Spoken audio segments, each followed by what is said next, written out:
Welcome to My Hometown, the program that explores clubs, organizations, businesses, and issues across Nassau and Suffolk counties and sheds light on the different towns that are making a difference. Hello and welcome to My Hometown.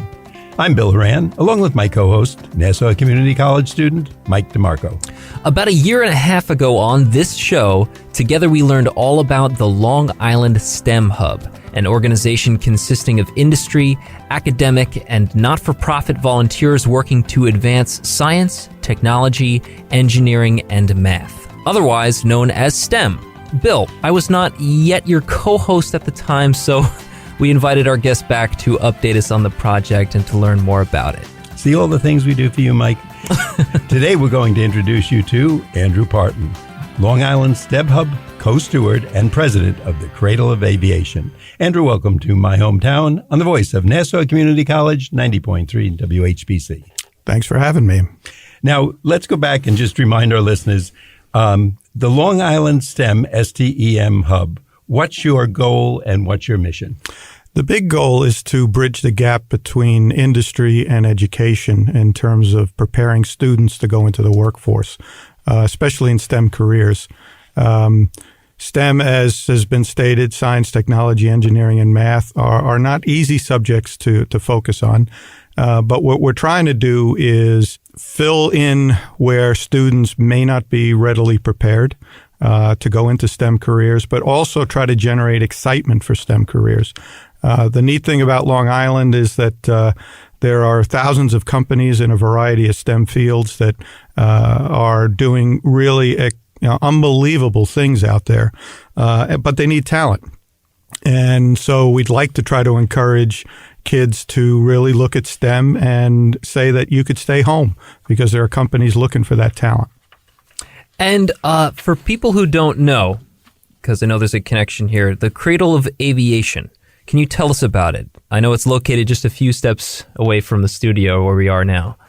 Yeah, well, the Cradle is 20 years old this year, and basically highlights and celebrates the over 100-year history of Long Island in the aerospace industry, going back to 1909 when the first flight took place right near the college on the Hempstead Plains, all the way through the space program. So we have a very unique collection, but everything is connected to Long Island. And we're using that collection of aircraft and artifacts to really generate that excitement I spoke about, especially in the aeronautical field, so that kids can, as early as elementary school, kind of get the gleam in their eye that going to the moon or onto Mars is something they want to do. So, and while we talk and focus on the history, our new initiative that fits very well into STEM is looking at the future. So we have a new exhibit on personal aviation vehicles, a new exhibit on Mars, an exhibit on the Hubble and the James Webb Telescope. So it kind of brings you from, and I'm probably dating myself, but if you grew up with the Jetsons and flying cars and things like that, we have a few in the museum to show off. I was just going to say that I picked up when Andy said personal aviation vehicles. I'm thinking, isn't that Flintstones and the Jetsons and something going back there? But that is attractive, and that catches our interest. Now, you're co-steward of the hub. Can you explain how the Cradle of Aviation wanted to get involved with this leadership role? Yeah, there are two hubs, actually. Brookhaven National Lab is the hub for Suffolk County. Cradle of Aviation serves as the hub for Nassau County. And there are three co-stewards, Northwell Health, the Cradle, and Brookhaven Lab. So we're kind of steering the boat in terms of getting... That's some team. Wow. We steer the boat in terms of getting industry and universities and high schools involved in the STEM process through our contacts and our partnerships. So it's been a good team. We've been together over 10 years now, and we're slowly making progress. It's an uphill climb in general, but it's something that you just have to keep at it. I'm just going to interrupt Mike's next question and just ask you something just shot into mind. Like, does someone come into you and say, gee, my daughter is really good in math. I'd like her to get more involved in STEM? Or is it the child comes in and sees a few of your exhibits and says, gee, this might be interesting. I never thought of this as... It's a little bit of both. Okay. And you do get teachers as well saying, what programs can I steer kids into? If you look at elementary school, it's things like Lego leagues, where they're building robots out of Legos, and then they move on to robotics teams, or they move into drone competitions, kind of robotics with wings. We just hosted Vaughan College with a thing called Tiny Whoops, which are these mini drones. They could hit you in the head and you won't feel it at all, but they carry little cameras. So you can follow these things as they go through obstacle courses that we had in the atrium. Huh. But those things can get somebody in elementary school or middle school really revved up about things because it's fun.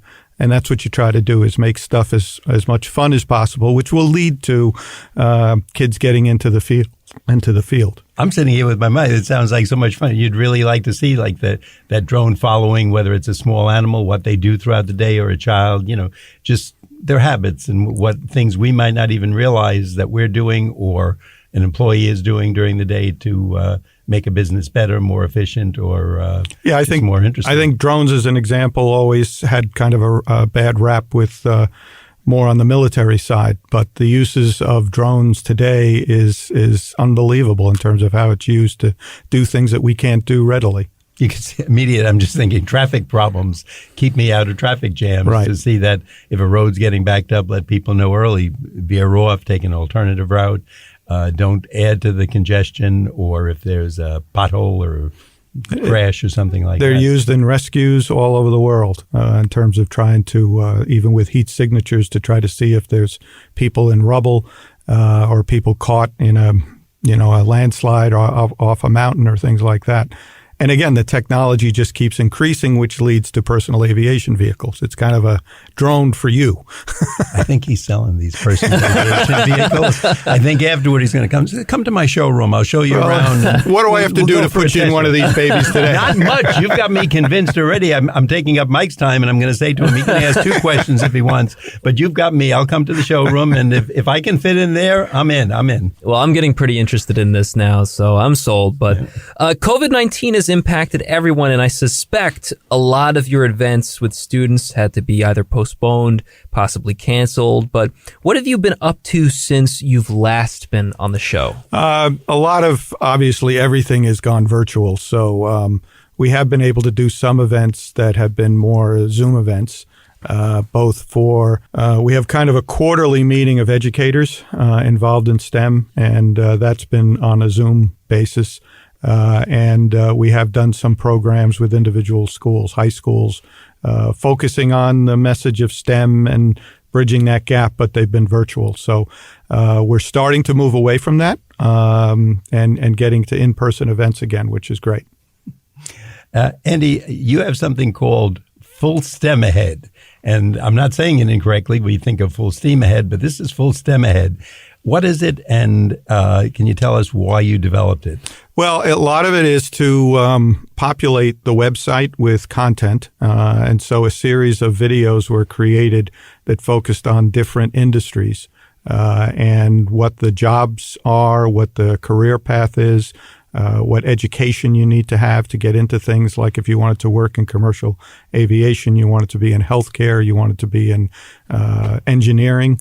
So there was a series that had been created through grant money that STEM Hub raised, and a couple of them were actually nominated for Emmys. Didn't know that there were Emmys for this type of thing. I was going to say that. I see that, and I'm amazed. That's a great tribute to you guys, and I had no idea there were Emmys. Yeah, I didn't either, so it was nice to be nominated. We better get his autograph, Mike. We didn't win, but I think it does provide, if people go to the STEM Hub website, which is listemhub.org, you can see a lot of these. You can see these videos, as well as we try to keep listings of events around Long Island that are STEM related, whether they're seminars that are taking place, whether they're Lego League or robotic competitions or things like that people can participate in. Well, before we continue, I just want to add that you are listening to My Hometown on the Voice of Nassau Community College, 90.3 WHPC. My name is Mike DeMarco, along with Bill Horan, and today you are being introduced to the Long Island STEM Hub, an organization consisting of industry, academic, and not-for-profit volunteers working to advance science, technology, engineering, and math, otherwise known as STEM. Here on Long Island with our guest Andrew Parton, Long Island STEM Hub's Co-Steward and President of the Cradle of Aviation. And so on the subject of STEM careers, why do you think it's important for the STEM Hub to gain awareness in the community? And do you think that brain drain on Long Island is still a sort of problem? Yeah, I mean, the brain drain has existed for a number of years here. We all know it's expensive to live on Long Island. So we have we don't have the sort of, and I'll use aerospace as kind of the example. We don't have a lot of the major headquarters of companies anymore that would be called the primes. But we have a lot of subcontractors, and that exists in every science field. We have thousands of companies that are small and mid-size that service the primes throughout the world. And they do various things. It could be as simple as, a part of insulated clothing for going back to the moon that one company may do here on Long Island. Well, they need people to do that. And a lot of the STEM fields don't necessarily require a 4-year college degree. Some just, 2 years after you graduate from Nassau Community College, you could probably qualify for some STEM jobs. Some only require a certificate, so you can get that right out of high school. And a lot of the companies will send you to school at night if you wanted to do that. So there are a variety of different career paths and ways to get there. But the challenge is that, there's a phenomenon called the Silver Tsunami, which are, I know we're on radio, so you can't see me, but it's people with silver or gray or lack of hair. Okay, I'm pointing for those who can't see it because my head is under the lack of hair. And if you discriminate, you're in big trouble. But all of these folks are in the same age bracket, and they're all retiring around the same time, which is a challenge for business if they can't find local talent. Because let's face it, with the cost of living here, people aren't immigrating from Kansas to move to Long Island unless they're really well paid. So we have kids who grew up on Long Island. They're living here. They understand the economics of it. And there are a lot of well-paying jobs in STEM fields, not just in aerospace, but in healthcare and life science and engineering, biotech. They're all over the place, but they're not with household names. Now, Andy, if you can tell us, who's part of the STEM Hub in the current environment? Well, you have the 3 co-stewards, which I mentioned is Brookhaven National Lab and Northwell Health. In addition, there are a variety of companies and colleges, Hofstra, Vaughan College, Adelphi, Malloy, places like that, Nassau Community College, Suffolk Community College are involved. On the company side, it ranges from things like Cameron Engineering, which is a Long Island-based engineering firm, and a lot of firms that variety of different small and mid-sized companies that I could go on for hours, but I can't remember individually a few of them. That's fantastic. And again, it opens up ideas both, I think, for students and for their parents, and maybe for the parents literally for themselves. And I was going to ask you this. Can people get involved? Let's say they've started a career, they're an accountant, they're 32, but they starting to think maybe that's not really what they want to be, an accountant or a teacher or whatever. Can they get involved? Yeah, I mean, if you go to the website, there's a lot of resources there that can show you a variety of different career opportunities and contacts that you can go to. I mean, individually, I think this co-stewards, I regularly every year will get a handful of calls from kids graduating from college and want to at least try to get an interview with some of the companies, whether they're air engineering, defense, or aerospace, and we'll put them directly in touch with them in terms of those companies. The other thing we've been doing is creating a series called Career Conversations, and that's where we would have 7 different industries in a TED Talk style of 8 to 10 minutes, talk about the variety of jobs within an industry. An example is in commercial aviation, everybody knows about a pilot or a flight attendant, but they don't know there's 1,000 jobs in between. In healthcare, it's a doctor and a nurse, but there's 1,000 other jobs in between. And it's to try to get parents, the events are for parents and their kids, to sort of open up their eyes to all of these things that are out there. Here's my pen. Take my name and address down before Mike asks you, because I can see he's going to ask, and he's younger, so you'll probably take him. But no, this you really sound like you got some good plans. You open it up to people, tell them what's available. And I'm sure there's some of the jobs, like we kind of know what a lawyer and a doctor and a teacher does, or a nurse. But some of these jobs may be perfectly down for any of our alleys and say, oh, wow, that's just me. That's what I'd like to do, even if it doesn't have a fancy title, or if it has a fancy title but not, something that's going to go on and get us on TV. It sounds like you have a great approach. Yeah, and I think an area that always probably gets a bad rap is manufacturing.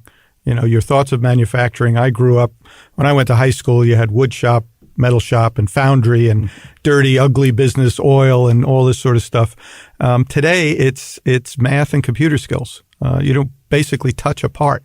But, everything that you own is manufactured. It's engineered, it's designed and manufactured. And without it, even though, there are smaller and smaller numbers of companies in manufacturing on the island, without them doing that work, you don't have the products that we take for granted. You are a great representative, because you've got me excited. That's why I want to beat out Mike.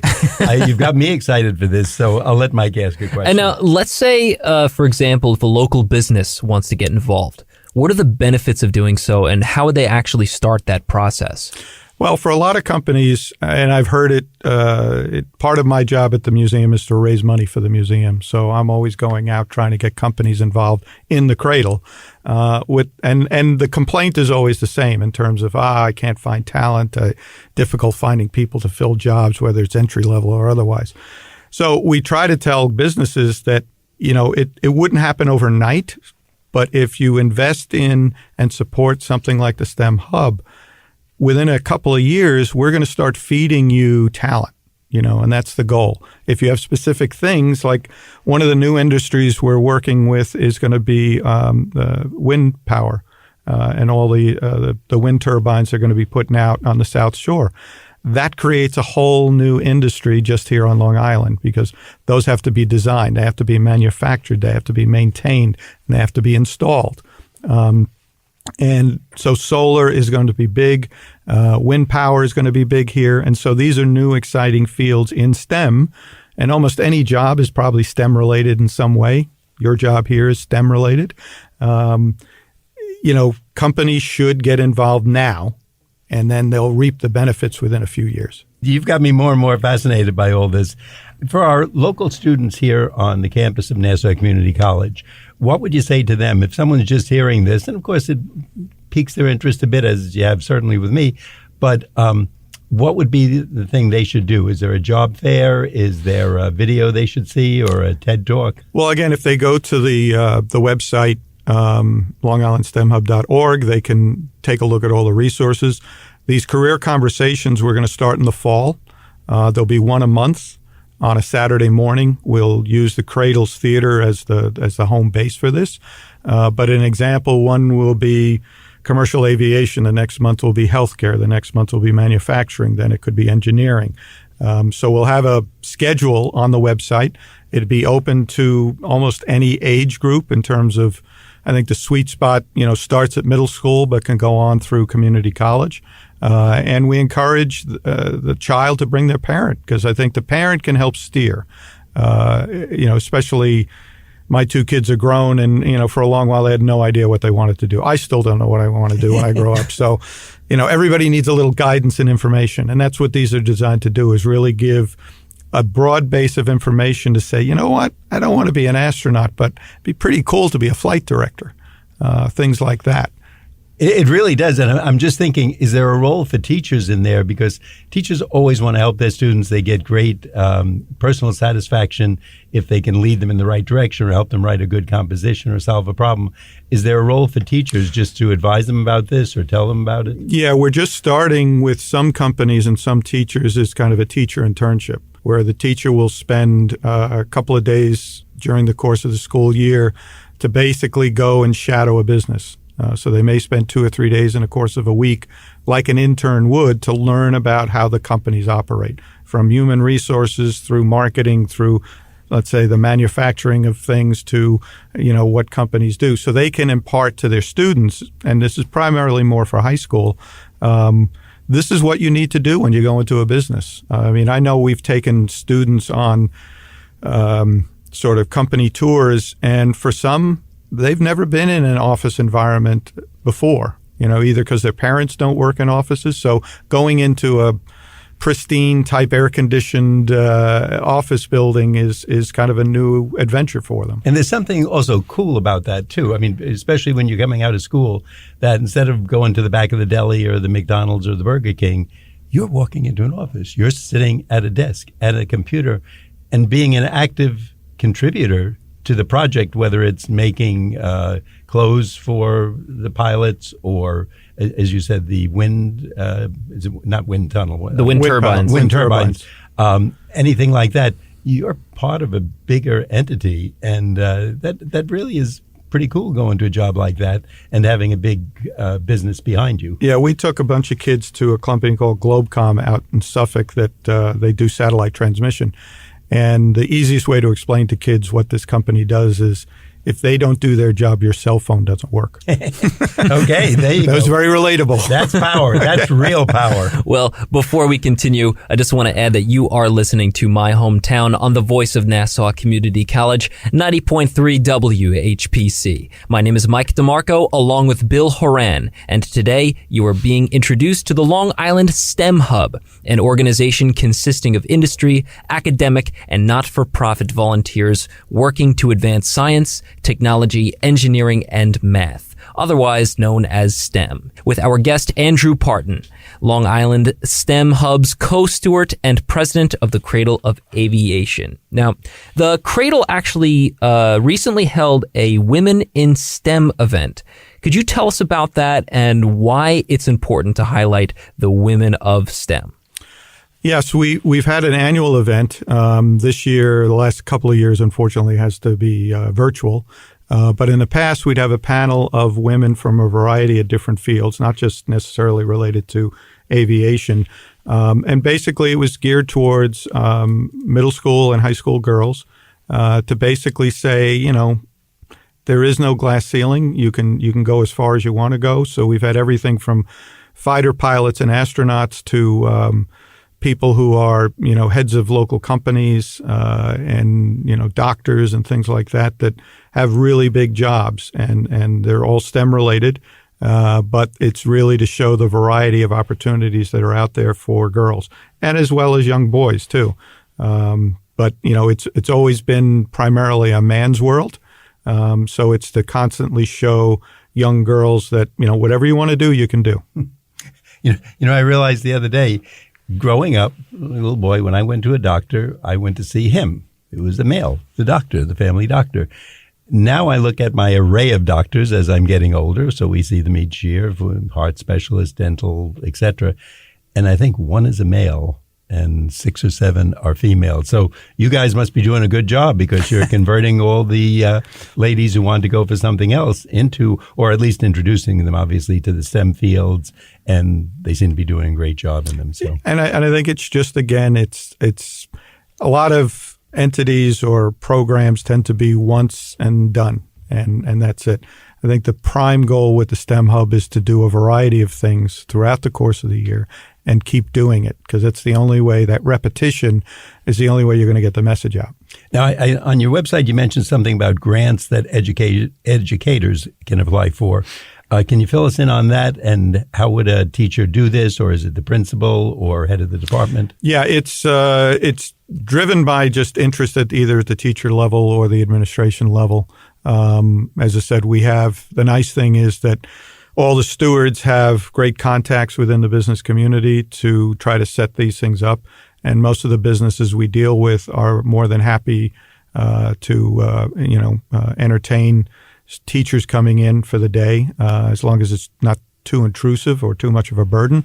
But they can, really just go to the site and contact us, and we can move on from there. Another wonderful project.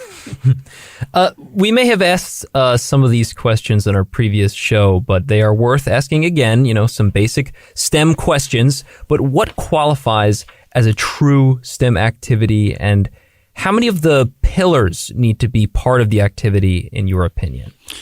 Well, as I said, it's amazing how many jobs have STEM components to it.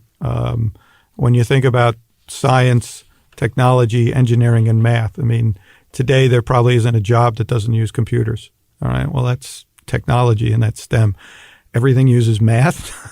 You may not be engineering something physically, but you may be engineering a process just in terms of how you solve a problem. That's what engineering is. So there's a lot of the four pillars, I think, are part of almost every career and every job. May not be called that because, you could be working on a Broadway show, and so everybody thinks, well, that's arts. And there's a lot of folks that want really to be STEAM instead of STEM, to include the arts. And I've heard, it's funny, I was in the Midwest, and there was a thing called, it was the Mets Center, METS, Mets. Not New York Mets. Come on, we can do a little cheering for the Mets. They called it math, engineering, technology, and science because I think there was some confusion for many years on STEM in terms of stem cells. And they thought that in that area that calling something STEM would lead people to think it was all about stem cells, which could be controversial. So they call it Mets instead of STEM. But as I said, I think every job has a component of STEM, but everybody shouldn't be scared of that. It's you just have to look at it and do something you really want to do because you're going to be spending most of your life doing it. And it's something you enjoy. The old adage is if you, what is it? Do what you love. Do what you love, and you'll never work a day in your life. You've convinced me of that. Obviously, you have that position, doing what you love. You exude it. And again, you have me enthusiastic. I want to beat out Mike because he's much younger. But I'm going to be coming to you. You'll see my resume there.